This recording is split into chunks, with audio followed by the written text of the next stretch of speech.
Gente, ele é um profissional que começou a sua carreira e em 9 meses ele chegou ao topo. 9 meses. Enquanto o cara do técnico do Sub-15 está lá há 5 anos.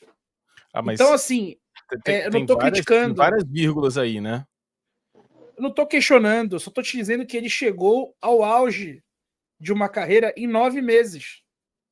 Qual é o principal topo? Qual é o topo profissional para um técnico brasileiro que não seja a seleção brasileira?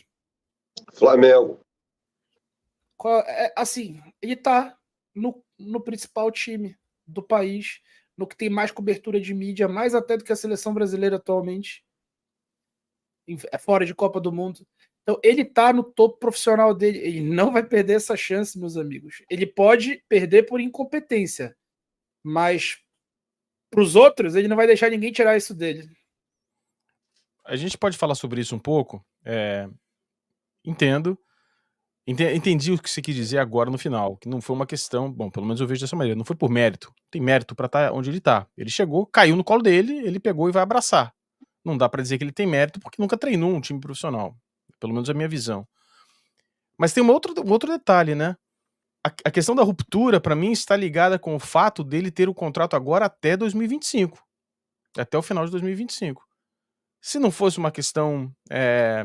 se ele não tivesse alguma projeção, alguma possibilidade de ficar até o final de 2025, talvez ele fosse mais fácil para ele compor do que efetivamente estabelecer uma ruptura, Bernardo, ou eu tô ficando maluco? Eu concordo com você. O mais fácil para ele seria compor. E me surpreende muito essa escalação do Plata. Me surpreende muito. Muito. Porque ele está colocando do meio para frente o time do Tite. É claro que ele falou na entrevista coletiva, né? Existe o 4-4-2 do Tite, do Guardiola, né? Como se o Guardiola jogasse no 4-4-2, ele não joga. Mas me surpreende muito.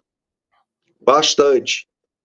Eu esperava o Gabigol titular desse time, não por merecimento. Agora, em relação ao que o Falso 9 falou aí, da chegada dele ao topo, eu vejo um alto componente político nessa história. Meio que lava as mãos o Landim, entendeu? Também acho. Ele joga... Também acho. Eles arrumaram outro protetor para eles. Exatamente, vira um escudo.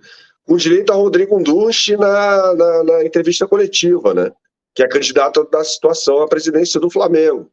Então, acho que o Felipe Luiz, assim, ele chega onde chega porque a diretoria precisava tomar uma decisão mais popular. E qual seria a decisão mais popular nesse momento? Não havia nenhuma sombra de técnico brasileiro, aliás, não há mais nenhuma sombra de técnico brasileiro. Qual técnico brasileiro é uma unanimidade hoje? Não existe, né? Então vamos com o Felipe Luiz, a torcida vai gostar, o Flamengo voltará a mobilizar a sua torcida, e assim vamos. Uma outra coisa, eu não assisti tudo, eu ouvi no carro, voltando para casa, a sua live, Vitão, com o João Guilherme, sobre o Corinthians, e eu não podia concordar mais, né? Tem várias que tem uma questão emocional que a gente não sabe como o Corinthians vai estar, como o Flamengo vai estar. Agora, o Flamengo agora tem um viés positivo emocionalmente com a chegada do Felipe Luiz, né? Se há várias dúvidas táticas e, obviamente, todos nós aqui sabemos da dificuldade que é montar um time taticamente, o tempo que demora para implementar um sistema de jogo, etc, etc, etc. Ou seja, nós não vamos ver nada de excepcional, mas a gente pode ver uma mudança naquelas 5 dimensões que você disse que o futebol tem. A dimensão emocional vai mudar muito, né? Já mudou, né? Já mudou. O ambiente é outro, o torcedor já tá no rumo a Tóquio, né? O Maracanã vai lotar e não vai ficar naquele clima um pouco vazio do último jogo. Já mudou, né? Já mudou. O Tite estava carregando mesmo, ele estava muito para baixo, né? E assim, ele tinha se perdido de novo, como aconteceu na seleção brasileira, dentro de uma teia de hierarquia que ele próprio criou, criando burocracias e processos para fazer mudanças no time e gerando insatisfação de quem está fora, né? Então, acho que agora renova-se tudo, é como se fosse emprego novo, né? Chefe novo, emprego novo. E agora, vamos lá, diferente do que tinha a ideia de com o Tite era o seguinte: se o Flamengo for campeão da Copa do Brasil, era aquela faixa, né? Parabéns, você não fez mais do que a sua obrigação. Agora não. Se o Felipe Luiz for campeão da Copa do Brasil, vai ser feito uma mobilização de sucesso, vai ter muita mídia. Ele é muito midiático e ele é um personagem com sal, né? Ele tem sal. O Tite é um cara insosso, né? Assim, ele é um cara que dá entrevistas muito chatas, a sua comissão toda muito chata, ele levando outros interlocutores e tal. O Felipe, ele é um cara piegas, né? É um cara emotivo, ele é um cara que tem sal, né? Ele é um cara midiático.